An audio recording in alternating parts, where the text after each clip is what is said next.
500,000 pounds of it, gushing from rocket nozzles that rise, slowly at first, from a launch complex at the Cape. It is the power of America. Knowledge, skill, energy, and imagination from every corner of this nation pooled for this thrust into space. In July of 1950, American rocket pioneers at Cape Canaveral launched Bumper, a captured German V-2 with an Army-developed second stage. More than 1,400 missile and space vehicles have since roared skyward from the Cape. Some have probed deep into the secrets of the solar system, past the moon, past Venus, around the sun. On this proving ground today, foundations of national goals in space stand in concrete and steel. The challenge in space is infinite, but our nation's goals are immediate and critical.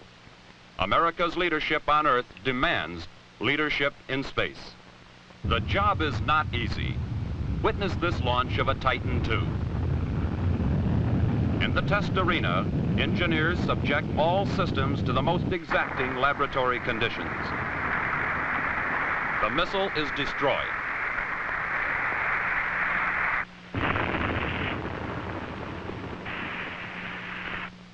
All tests, including this disappointing failure, contribute vital knowledge for the greater reliability of this weapon.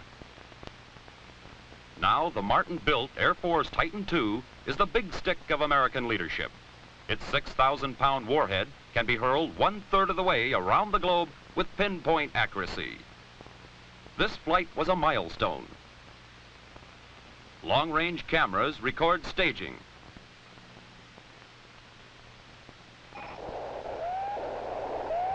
Station after station down the Atlantic Missile Range tracks the missile's flight and records telemetry data on its performance. Where there are no islands, range instrumentation ships like the H.H. Arnold fill the gap. Target zone is near Ascension Island, more than 5,000 miles from the Cape. 30 minutes after launch, the huge nose cone is there. Here is a sight few men have seen. A re-entry vehicle making its fiery plunge from space back through the atmosphere. Designed to withstand the superheating caused by air friction, Titan's nose cone survives to land squarely on target. As the flight ends, the job of compiling the test reports begin. Speed is vital. Some data cassettes are picked up on the fly by range aircraft, making information available to engineers in hours instead of days. The new parameters of missile and space operations are measured in microseconds and millimeters instead of minutes and miles. Back at Patrick Air Force Base, headquarters for the Atlantic Missile Range, flight information is already being checked. It shows this Titan's performance to be nearly perfect.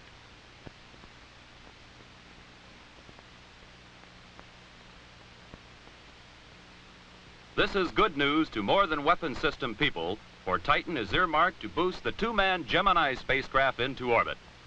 To Lieutenant Colonel John G. Albert on Gemini Pad 19, this flight had special significance.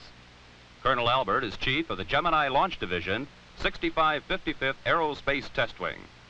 Now, certain booster modifications to man-rate the Titan have proven flight-worthy. Colonel Albert checks the Titan, which will boost the first unmanned Gemini capsule into space early in 1964. From the blockhouse, he will direct all launches in the National Aeronautics and Space Administration Gemini program. Still, another version of the Titan II will be the core of the giant Titan III space booster. With big, solid fuel rockets strapped on either side of the liquid fuel core, Titan III will generate more than 1 million pounds of thrust at liftoff. Titan III will put enormous payloads into orbit. Launch facilities for this fast-reacting giant booster are under construction. Atlas, like Titan, plays a variety of roles. Atlas, built by General Dynamics, was the first operational intercontinental ballistic missile on duty with SAC. For NASA, it powered the Ranger moon probes, the Mariner flight to Venus, and the orbital flights of Project Mercury. Air Force crewmen need all their technical competence to prepare this complex system for flight. This Atlas, being prepared for launch by airmen of the 6555th Aerospace Test Wing, seeks both military competence and scientific truth. Passenger pods attached to the side of the Atlas carry a variety of experiments for basic research in the space environment.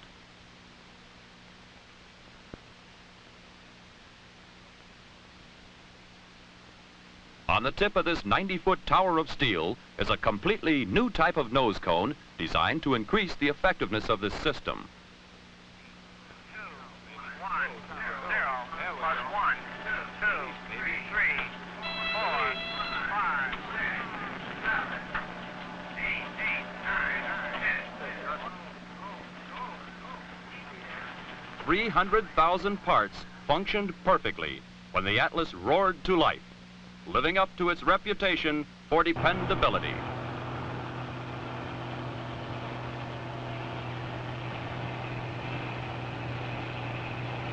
Atlas and Titan are formidable weapons, but an indestructible intercontinental missile with a quick reaction time was needed. Minuteman, the solid fuel, instant ICBM that is fired from concrete underground silos, was the answer. By mid-year, Boeing was delivering Minutemen to SAC squadrons at the rate of 1 a day. And at the Cape, missile men were already at work on an advanced version of America's Sunday Punch.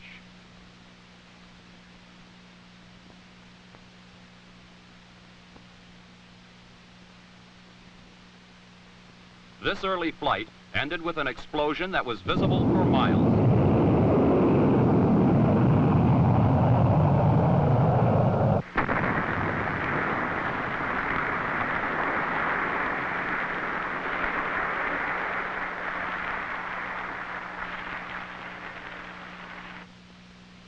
Yet, even from such a brief flight, great quantities of information are gathered from telemetry sources. Resulting changes and improvements will soon have the advanced Minuteman as reliable as the earlier models now operational with the Strategic Air Command.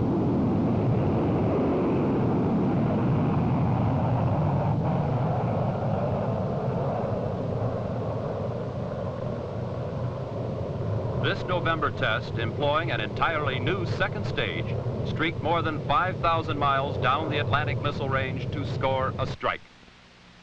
The Navy's new extended-range Polaris also experienced some difficulties in achieving its full 2,500-mile range.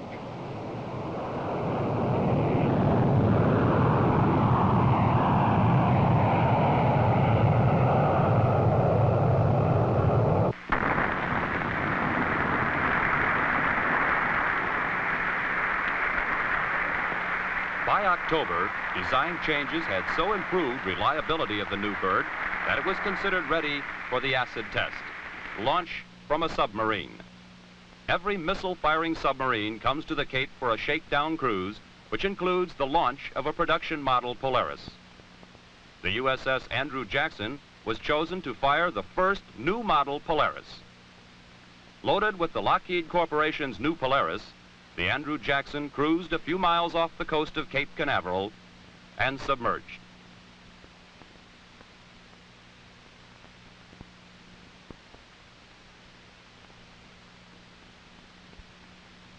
Then, in a froth of bubbles, the bullet-shaped missile surfaced, ignited, and sped away downrange.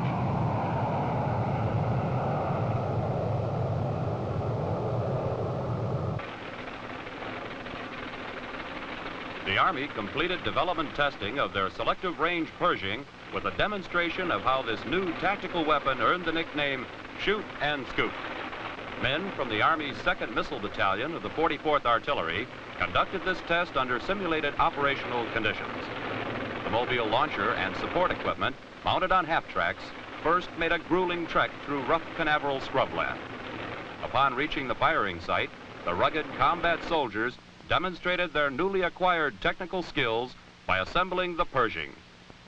Moving through the simplified countdown, the crew erected and checked out this new addition to the Army arsenal. The sharpshooting missileers hit the bullseye, proving to the watching Army Artillery Board that both men and missile were ready. Pershing, built by the Martin Company, will be with units in the field in early 1964. Another final chapter was written on the Atlantic Missile Range with the last research and development test of the Hound Dog. Nestled under the wing of a B-52, the air-to-ground Hound Dog drops from the mothership and streaks to its target 500 miles downrange.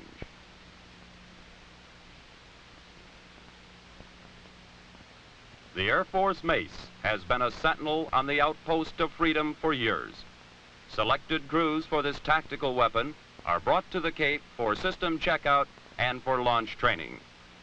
In hardened, protected sites overseas, Mace crews are ready and waiting should their missiles ever have to come alive.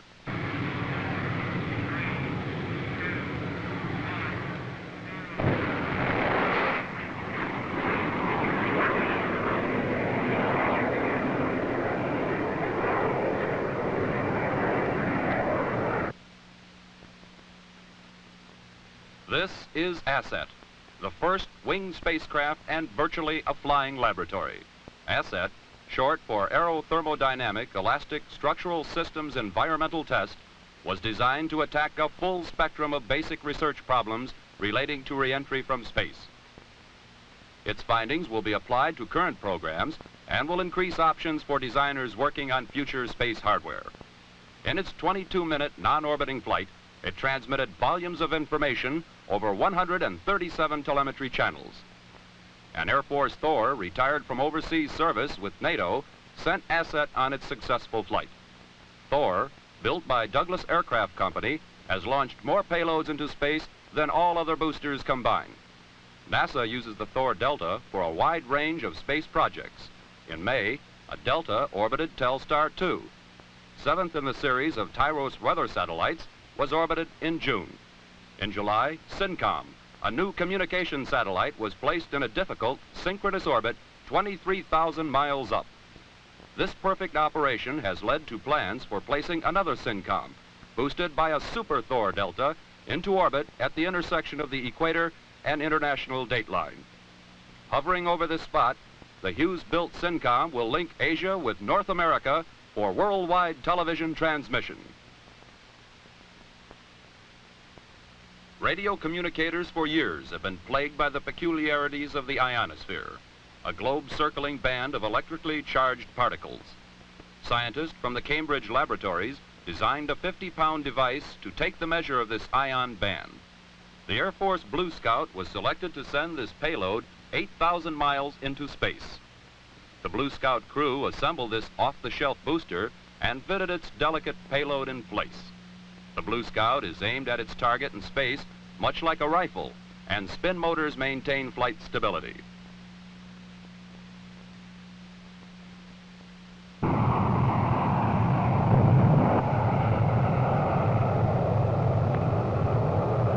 Project officials announced the results of the probe were excellent.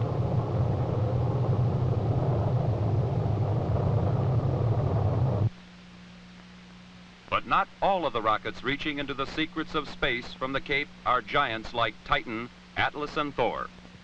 Each year, nearly 300 smaller rockets are used in scientific studies of near space. The Robin is a weather rocket used for investigation in the upper atmosphere. Air samples, high-altitude winds, and temperatures gathered by the Robin complement information from traditional meteorological research and, like the findings of the Tyros satellite, is available to all the world. This sleek-looking Nike Cajun is equipped to measure radiation. Along with high-altitude aircraft, Nike Cajun is used in a joint United States, Great Britain, and Canadian radiation detection program.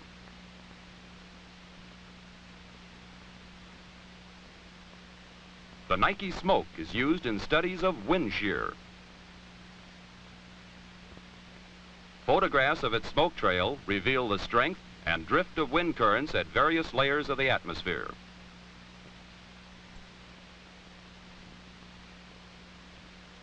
This information is valuable in planning guidance and in determining the structural strength necessary for large space boosters.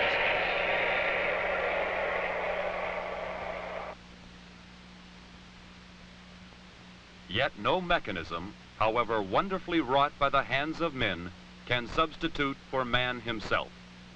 A machine can be built to stand more heat, more cold, and perhaps take up less space. But engineers cannot fashion something as dexterous as the hand, as perceptive as the eye, nor can they make a brain with curiosity, imagination, and courage. Air Force Major L. Gordo Cooper confirmed all of this in the last and longest of the Mercury flights.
The suiting up, the pre-dawn ride to Pad 14, the well-wishing, the squeeze into the capsule, and the long countdown wait has become a familiar ritual.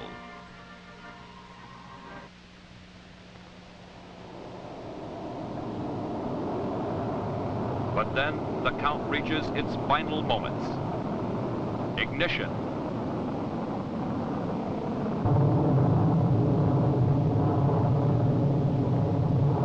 Liftoff.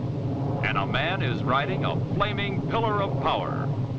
The only calm man present is Major Cooper, who remarks, "What an afterburner." But Major Cooper can scarcely be counted among the present any longer. He has left the Cape and the world below, and in 5 minutes will be going more than 17,000 miles per hour. He will be in orbit. More than 700 members of the press gaze at the diminishing speck in the sky. The news is trumpeted worldwide in a matter of seconds. Europe watches Major Cooper's launch live via Telstar. Major General Leighton I. Davis, commander of the Atlantic Missile Range, directs the 18,000 people of the Department of Defense who are committed to the support of Project Mercury. In the 19th orbit of Major Cooper's 22-orbit flight, the failure of an electrical relay eliminated his autopilot and attitude indicators. Without the astronaut, the mission would have ended here in failure. Ground controls could not have retrieved the spacecraft from orbit. Major Cooper fired the retro rockets and, using the window for attitude reference, manually controlled the spacecraft during re-entry. The landing was perfect, emphasizing the fact that the most important system in space is man himself. Major Cooper elected to wait in his spacecraft for retrieval by the nearby USS Kearsarge. The band on board strikes up the Air Force song as Major Cooper emerges wearily from Faith 7 and responds with a grin and a salute. Before his flight, Major Cooper, along with other Air Force astronauts and space pilots, attended a traditional Air Force dining in at the Officers Club at Patrick Air Force Base, Florida. Secretary of the Air Force Eugene M. Zuckert stated the need for our efforts in space. We believe that space can be free to all for peaceful activity only if somebody keeps it free. We are that somebody.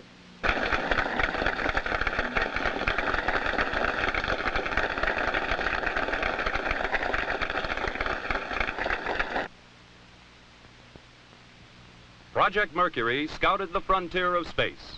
Project Gemini will make further explorations, but much more power is needed to make the trip to the moon. NASA's Saturn, the booster for the Apollo program, will furnish this power. Standing 168 feet tall, this rocket dwarfs the people preparing it for launch. 3 previous tests of the 8-engine booster have been completely successful.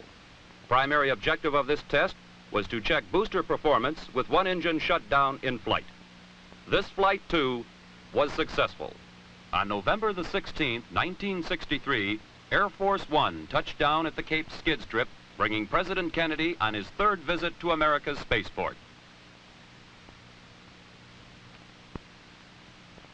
He was welcomed by Major General Leighton I. Davis, commander of the Air Force Missile Test Center, NASA Administrator James Webb, and NASA Launch Operations Center Director Kurt Debus. The President moved out quickly on his whirlwind tour, stopping outside the Saturn blockhouse on Complex 37 for a Project Gemini briefing by Air Force astronauts Cooper and Grissom. After another briefing inside the blockhouse on Project Apollo, the President and his party, which included Florida's Senator Smathers, drove to the base of the giant Saturn. Saturn will carry an American crew to the moon in this decade, a goal established by the young President shortly after he took office in 1961. The President then boarded a nearby helicopter for an aerial tour of the space launch areas and a 30-mile flight to the USS Observation Island.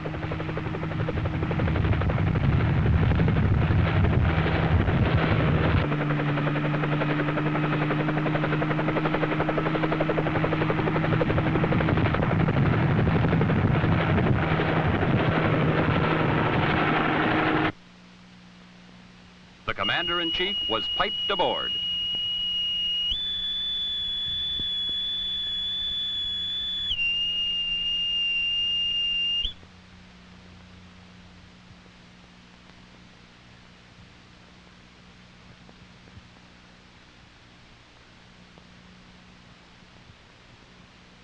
Donning a sailor's jacket, he looked every inch the naval officer he was during World War II.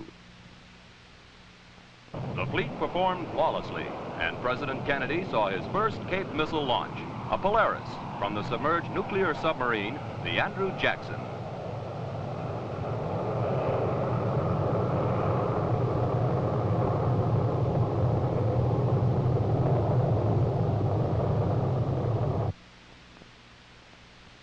A proud commander congratulated a proud crew.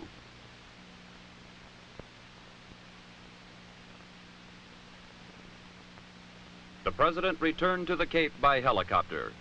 His visit expressed his continuing support for the nation's space program. President Kennedy bids his farewells.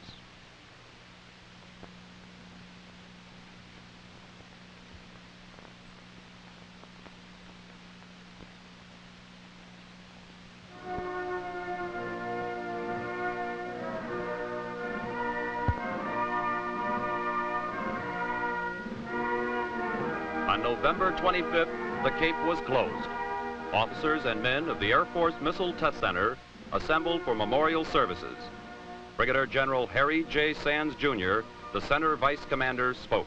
He moved among us with warmth and interest and awareness of our efforts. It is well to remember that we are assembled here today not because of the shocking way that he died, but because of and in tribute to the way he lived. We salute the memory of our late President, John F. Kennedy, and salute as well, in token of our steadfast devotion to duty, the new President and Commander-in-Chief, Lyndon B. Johnson. Demonstrating a determination to move forward toward the goals established under the late President, Cape workers the next night launched an interplanetary monitoring platform.